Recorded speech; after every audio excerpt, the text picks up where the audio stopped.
Moving on to the muscles and blood vessels of the upper leg, and although you will go through these again in labs, we will start by looking at the muscle actions of the hip. And so our first muscle action is flexion, which we've described before, and flexion is a movement that decreases the angle of a joint. So thinking specifically about the hip joint, and hip flexion is when the thigh is brought up closer to the trunk. So think about bringing your leg up as if you were marching. Extension is a movement that increases the angle of a joint. So this would be the downward portion of marching, when your leg or your hip joint is straightening out, like when you're standing up. Abduction is movement away from the midline of the body. So for the hip, this looks like doing the splits or a star jump, taking your legs out to the side. And then adduction is movement down toward the midline of the body. So this is bringing your legs back together after doing the splits or after a star jump. Internal or medial rotation is rotation toward the midline. So think rotating your legs to have your toes pointing toward one another. External or lateral rotation is rotation away from the midline. So think rotating your legs to have your toes pointing outward, like first position in ballet. Or how your hips will laterally rotate when you sit cross-legged. So your knees go out to the side. Then moving on to the muscles that produce these movements, a majority of the muscles that produce movement at the hip joint originate on the pelvis or the hip bone and insert onto the femur. One exception is our first muscle, which is iliopsoas, which is actually made up of two muscles, our psoas major and our iliacus muscle. Now, iliopsoas as a collective originates on the transverse processes and the bodies of our lumbar vertebra and the ilium of the pelvis, and then it inserts onto the lesser trochanter of the femur. When this muscle contracts, it pulls the femur or the thigh up closer to the trunk in hip flexion. On the posterior surface of our hip are three gluteal muscles. We have gluteus maximus, gluteus medius, and gluteus minimus. Gluteus maximus is the largest of these three muscles and one of the largest in the entire body. It originates on the iliac crest, on the sacrum, and on the coccyx. And it inserts onto the gluteal tuberosity on the back of the femur. This muscle extends the hip joint, so straightens it out, as well as assists in lateral rotation of the thigh. The gluteus medius is mostly deep to the gluteus maximus, so we can see some of it sticking out up here, but a lot of it is hidden by this gluteus maximus muscle. It originates on the ilium, and then it inserts onto the greater trochanter of the femur, so that lateral projection on the femur. When this muscle contracts, it abducts the thigh and medially rotates the thigh. So it brings the thigh or the femur out to the side and then toes pointing inward. The gluteus minimus is the smallest of our gluteal muscles and it lies deep to gluteus medius. So we've got glute maximus on top, glute medius mostly covered by glute max, but then glute minimus completely under our glute medius. It also originates on our ilium and inserts onto our greater trochanter. And because of the same location and direction of those muscle fibers, it also produces abduction of the hip and medial rotation of the thigh. Now, also on the posterior surface of the hip are a group of 6 small deep muscles that function to produce the same action. In this unit, we term these muscles the lateral rotators. This muscle group is made up of these 6 muscles along here.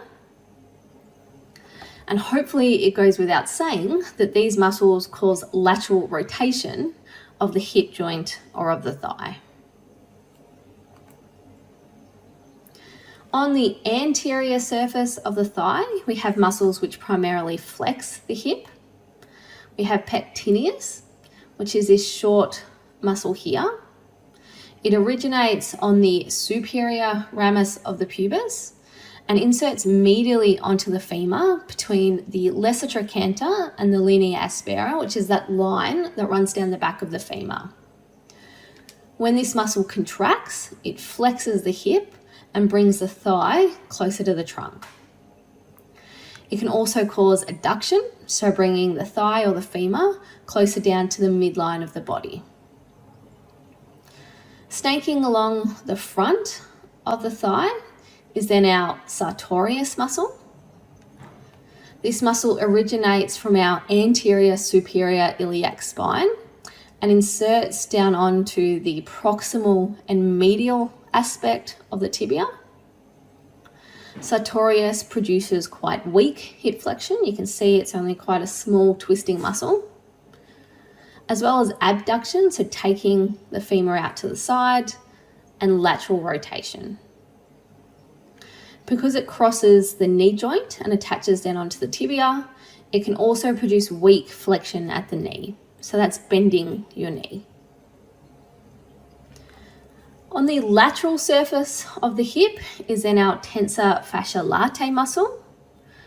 This originates on our iliac crest and then inserts down onto the tibia via our iliotibial tract or our iliotibial band, which is a band of connective tissue that includes the tendons of this muscle and the glute max muscle, and it runs along the lateral aspect of the thigh, inserting down into the lateral condyle of the tibia. Now, the tensor fasciae latae muscle, which is just this little section here, produces flexion of the hip, so bringing the femur up closer to the trunk, and there's also abduction of the hip, so bringing the thigh out to the side. On the medial aspect of our thigh, we have our adductors.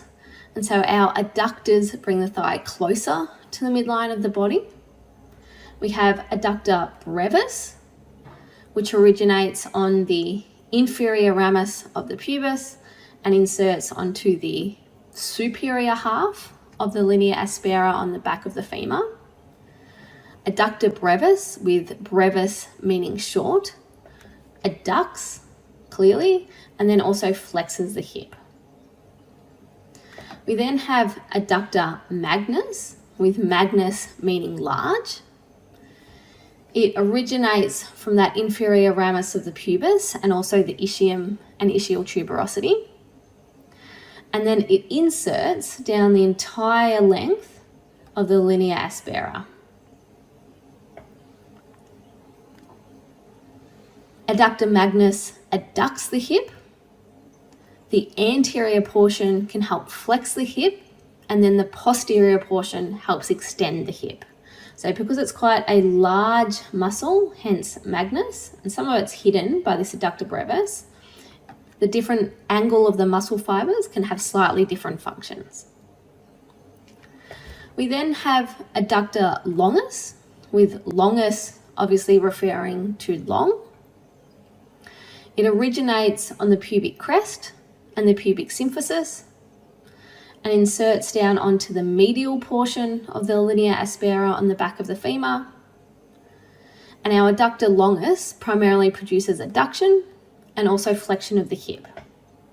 So on this image here, our adductor longus has actually been cut to show some of those other muscles underneath. So it would run down here and down here. You can also see the start of adductor longus here on this image over on this side. The final muscle for this module is gracilis, which originates on the body and the inferior ramus of the pubis, and then it inserts into the proximal and medial surface of the tibia. So it's this muscle that runs directly along the midline of your leg, I kind of think about it as being like the seam on the inner side of your pants. Gracilis produces adduction of the hip, so it brings the femur closer to the midline of the body. It can medially rotate the thigh, and because it attaches down onto the tibia and crosses this knee joint, it can also produce flexion of the knee. Following all of those muscles, our vessels are nice and straightforward. So here we have an anterior and then a posterior view of the leg. Our femoral arteries are these ones here. So the thicker ones that run down the length of the femur. And then we have our deep femoral arteries, which are these parts here and here. Our femoral arteries are continuations of our external iliac arteries as they begin to enter the thigh. The deep femoral artery branches off the femoral artery and sits deeper within the thigh to reach some of those deeper structures.